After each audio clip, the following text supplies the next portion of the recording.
And so now that the Royal Rumble is in the rear view, and we have, of course, the Elimination Chamber coming up, which I've talked about, but the directions for WrestleMania are now coming into focus. Cody Rhodes wins the Royal Rumble. It's going to be Cody Rhodes and Roman Reigns at WrestleMania. It's going to be Sami Zayn and Kevin Owens, I am certain, against the Usos for the tag team titles at WrestleMania. Brock Lesnar and Bobby Lashley, could they have their match at Elimination Chamber? They could, but I think we're going to get that at WrestleMania. We already know that it's probably going to be John Cena and Austin Theory at WrestleMania.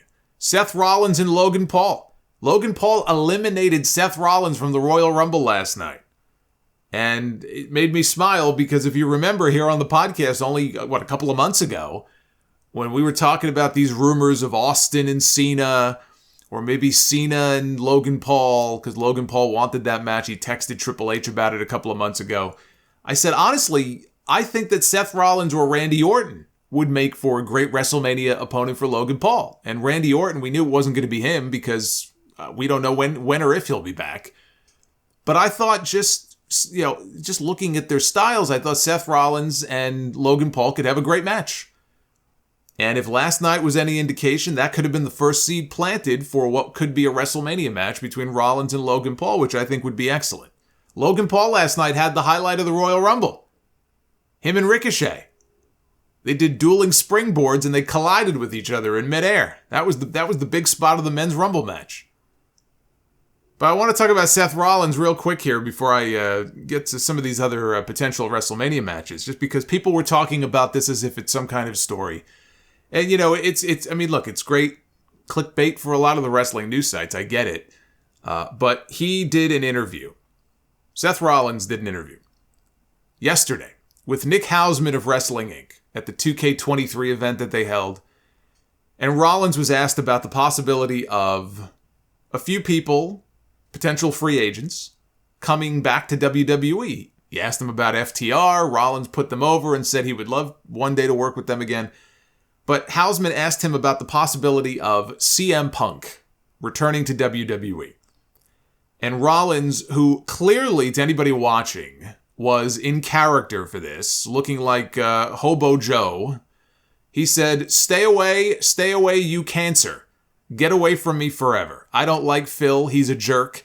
Did we just figure that out? He's a jerk. Come on, we figured it out over there, we knew it over here. I don't want him back. Go do something else. Bye-bye. See you later. There is no heat, nor is Seth Rollins wrestling CM Punk at WrestleMania. And yes, he was in character. So let's shut that shit down right now. But yes, Rollins and Logan Paul, I think, is going to be the direction. Gunther and Sheamus, I've been saying this for months. They had two big singles matches. Clash at the Castle and another one on SmackDown. And actually, the way they left things at the end of that second match, there was some controversy there about one of the falls in that match. I said they could come back to that. I don't know if they'll ever reference the finish to that match again. But I said if they wanted to, they could come back around to a third match and reference the finish and what happened in the second match on TV. And they can do a third match, even though Gunther won the first two. But I said Gunther and Sheamus should be the match at WrestleMania, with Sheamus finally winning the Intercontinental title. The one title that has eluded him. And last night we had Sheamus and Drew McIntyre, who have been friends and partners on TV now for the last several weeks. And they were, basically attached at the hip through most of the Rumble match last night. They both got eliminated by Gunther. And as I look at WrestleMania and I say, well, what would McIntyre do? If they did Gunther and Sheamus, where does that leave Drew McIntyre? I don't know. There is no obvious opponent for Drew McIntyre. So what I see happening is I think we're going to get a triple threat match. I think we're going to get a three-way for the Intercontinental title. I think it's going to end up being Gunther, Sheamus, and Drew McIntyre. And I can get behind that. I don't have an issue if they want to make this a triple threat match. I'm okay with that. And I actually think that would be an incredible match. But the end result should be the same. The end result should be Sheamus winning the Intercontinental Championship. Pinning Gunther and winning the IC title for the first time, that would be a great WrestleMania moment. They love their moments at WrestleMania. That would be a WrestleMania moment. So I think that's where they're headed with those three. We have Bianca Belair is going to defend her Raw Women's Championship against who? It should be the winner of the Royal Rumble. I think it'll be Bianca and Rhea. I think over on the SmackDown side, what do you do with Charlotte Flair? I don't think they go right back to Charlotte and Ronda. I don't think Ronda's gone. I think she'll be doing something else. But I think that, Charlotte and Asuka. Asuka the Murder Clown. I think that could be a potential direction. I know Asuka's a raw talent. But I think they could find a way, if they wanted to get to Charlotte and Asuka with a very different outcome than their WrestleMania 34 match had. If they want to go in a different direction and just focus on the SmackDown roster and trying to give somebody the rub by working with Charlotte and building them up, they've got Raquel. Raquel's right there. Raquel's on the roster. If they want to try to make a new star out of somebody, they can do Charlotte and Raquel. And then obviously Rey Mysterio and Dominic Mysterio, I think, are on a clear collision course for a match. I know Rey has said, I won't work with my son. Just like Brett, right? Brett said, I will not fight my brother until he did. So I think Rey and Dominic is the obvious direction for WrestleMania. And so that's not the full card, but that's a pretty complete card there. When you look at it, I think things are really coming into focus now. As they should. This time of year, we should have a sense of what the key matches are going to be at WrestleMania. And I think those are the key matches. Again, Rock could still make an appearance, but not wrestle. I still think we're going to get another Stone Cold Steve Austin match.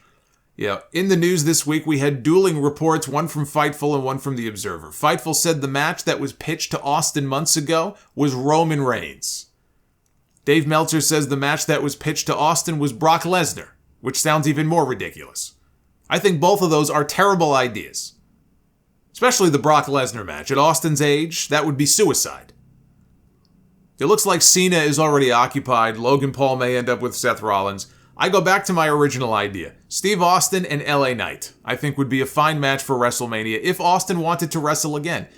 I don't think he has to, but if he wants to, if the money is good and he can't resist, look, follow him on Instagram. This guy has been training like a beast, okay? I know he said that he thought he looked like shit and he just wanted to get himself in shape. That's all well and good. This guy is training for something. He's training like he's going to get back in the ring. But I don't think it needs to be Austin against another big name. But the story of this year's Royal Rumble, two very, I thought, mid-Rumble matches with a couple of fun finishes, a very middle-of-the-road show overall, until that finish. And they say it's about how you finish. Well, they finished on the highest possible note. I've already gone back and rewatched it 3 times. It was a roller coaster. And that's what I love about pro wrestling.